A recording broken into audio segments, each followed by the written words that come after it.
Un proverbio curdo recita: nessuno c'è amico tranne le montagne.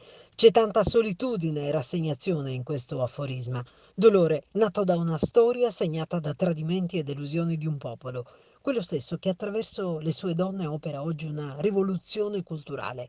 La paga con il sangue di un'attivista, Hevrin Khalaf, trucidata perché un simbolo di femminismo e di riscatto sociale.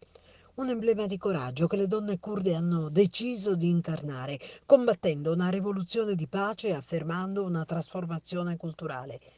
Ieri anche ad Agrigento tantissime donne hanno voluto sentirsi kurde, hanno affermato il loro sostegno a quell'esercito del coraggio femminile che sta combattendo una battaglia ad armi impari per la libertà, la dignità, l'identità, la salvaguardia di un territorio e di un popolo.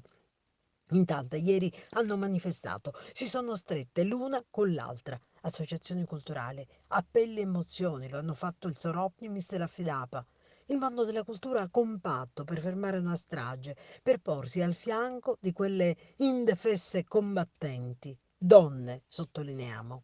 Sì, quelle stesse che intimoriscono il sistema patriarcale imposto dal fondamentalismo islamico, lo sfidano, che meritano l'ammirazione e il sostegno di tutti perché la loro non è solo una battaglia per difendere i confini, no, loro chiedono diritti che in quanto tali non vanno negati a nessun essere umano, il rispetto, la libertà, fondamenta di una società che possa definirsi civile e progredita.